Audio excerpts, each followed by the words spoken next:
আসসালামু আলাইকুম। কি খবর সবার? আশা করি সবাই ভালো আছেন। আজকে কক্সবাজারের তৃতীয় দিনের ব্লগ নিয়ে চলে আসলাম। গ্রিন নেচার হোটেল থেকে চেক আউট করে বেরিয়ে পড়লাম নেক্সট হোটেলে যাওয়ার উদ্দেশ্যে। আমরা এবার প্ল্যান করেছিলাম 2 দিন থাকবো কক্সবাজার সিটিতে, তারপর নেক্সট দিন আমরা চলে যাব ইনানির দিকে। যেহেতু আমাদের এই সাইডে তেমন থাকা হয় নাই, দেন আমরা ডিসাইড করলাম আমরা এই সাইডেই থাকবো। তারপর আমরা চুজ করি সি পার্ল হোটেল। অলরেডি আমরা চলে এসেছি, আর হোটেলে এসে লবিতে যখন বসি, লবিটা এত সুন্দর, এত পরিমাণ ডেকোরেশন করেছে, আমার কাছে অনেক বেশি ভালো লেগেছে। দেন আমাদেরকে ওয়েলকাম ড্রিঙ্কস দেওয়া হয়। আমরা কিন্তু আসার আগেই রুম বুক করে রাখি, যার কারণে আমাদের কোনো হ্যাসেল নিতে হয় নাই। এখানে এসে বেশিক্ষণ ওয়েটও করতে হয় নাই। দেন এখন চলে যাব রুমের দিকে। আমি যেতে যেতে চিন্তা করছিলাম রুমটা কেমন হবে। আর এখানে আসার পরে আমি ডিসাইড করি হিল ভিউ আর সি ভিউ দুইটা রুমই দেখব। যে রুমটা আমার কাছে ভালো লাগে আমি সেই রুমেই থাকবো। তারপর ফার্স্টে আমরা হিল ভিউ রুমগুলা দেখি, রুমগুলা দেখতে কেমন। হিল ভিউ রুমগুলা কিন্তু খারাপ না, মোটামুটি ভালোই আছে। সব রুমের ক্যাটাগরি কিন্তু সেম, জাস্ট ভিউটাই হচ্ছে একটু ডিফারেন্ট হয়। এই রুমটা দেখার পরে আমরা আসি সি ভিউ রুমটা। এই রুমটা আমার কাছেও ভালো লেগেছে, তবে আমার কাছে ভিউটা বেশি ম্যাটার করে, যার কারণে আমরা সি ভিউ রুমটাকে চুজ করি। দেন আমরা ফ্রেশ হয়ে তারপর লাঞ্চের জন্য চলে যাই। আর নিচে আসার সাথে সাথে এত পরিমাণ বৃষ্টি শুরু হয়, বৃষ্টি থামার কোনো নামই নেই। এই বৃষ্টি দেখে আমার তো ইচ্ছা হচ্ছে আমি ইচ্ছা মতো বৃষ্টির মধ্যে ভিজি। তারপর এদিকে খাওয়া দাওয়া শেষ করে একটু বিচের পাড়ে আসলাম, তারপর আবারও চলে আসলাম রুমে। বৃষ্টির কারণে যেহেতু বের হতে পারছি না, কি আর করার, রুমের মধ্যে বসে আছি আর বসে বসে সাগর দেখছি।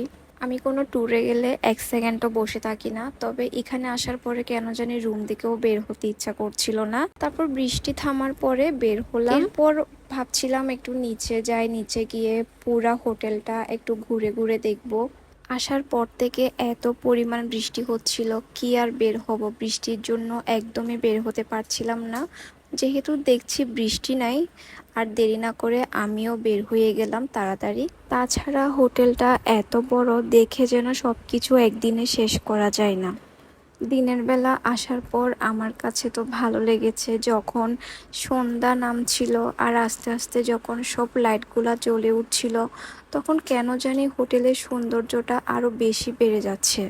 এই হোটেলের প্রতিটা জায়গা, প্রতিটা কর্নার ওরা এত সুন্দর করে ডেকোরেশন করেছে, এত সুন্দর করে সাজিয়েছে, এখানে যারা আসবে তাদেরকে কিন্তু মুগ্ধ করে তুলবে। ওদের পুল সাইডটাও কিন্তু বেশ বড়। আমার তো মনে হচ্ছিল ছোটখাটো একটা পুকুরের সমান হবে। এখানে পরিবার, বন্ধু বান্ধব সবাইকে নিয়ে মজা করার মতো এরকম একটা হোটেল, যেখানে কিনা আপনার সময়টা কোন দিকে পার হয়ে যাবে আড্ডা দিতে দিতে আপনি নিজেও টের পাবেন না। রাতের বেলা তো পুরা হোটেলটা লাইটিংয়ে আরো বেশি সুন্দর লাগছিল। আর আমি এদিকে সুইমিংয়ের লোভ সামলাতে না পেরে আমি সুইমিংয়ে নেমে পড়লাম। আমার একটা অভ্যাস, আমি সুইমিংয়ে কোনো গোসল করব না, তবে হাত পা সবগুলা ভিজায় বসে থাকবো। পানি দেখলে আমি কেন জানি লোভ সামলাইতে পারি না। আর এদিকে বৃষ্টিও হচ্ছিল, বৃষ্টিতেও আমি ইচ্ছা মতো ভিজলাম। তারপর হঠাৎ করে মনে পড়লো মুভি থিয়েটারে আজকে মুভি দেখব। আর এসে দেখি এখানে তালা অলরেডি শেষ হয়ে গিয়েছে। তারপর কি আর করার, আমরা রাতের ডিনারের জন্য বাইরে চলে গেলাম। আর এদিকে রাতের খাওয়া দাওয়া শেষ করে মনের সুখে দোলনাতে বসে বসে দোল কাটছিলাম। দোলনা দেখলে তো আমার উঠতেই মন চায় না, মাঝে মধ্যে নিজেকে ছোট বাচ্চার মতো মনে হয়। যেহেতু অনেক রাত হয়ে গিয়েছে, আমরা হোটেলে চলে আসি। নেক্সট দিন ঘুম থেকে উঠে ফ্রেশ হয়ে চলে আসলাম নিচে ব্রেকফাস্ট করার জন্য। অনেক কষ্ট করে ঘুম থেকে উঠলাম, চোখে কিছুই দেখছিলাম না, শুধু ঘুম আর ঘুম।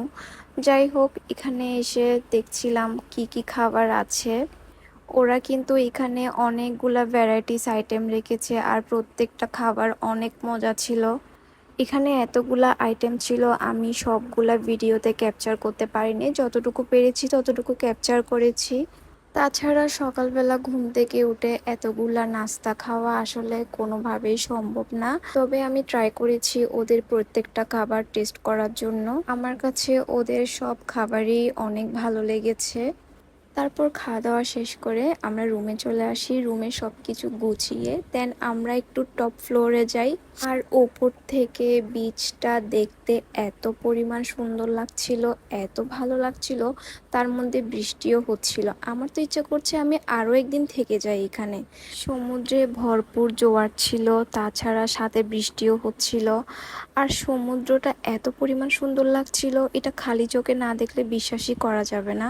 আর আমি এখানে অনেকক্ষণ ধরে দাঁড়িয়েছিলাম, দাঁড়িয়ে দাঁড়িয়ে সমুদ্র দেখছিলাম। তারপর নিচে চলে আসলাম, যেহেতু আমাদের চেক আউটের সময় হয়ে গিয়েছে আর বেশিক্ষণ দেরি করি নাই। চেক আউট করে আমরা বের হয়ে গেলাম।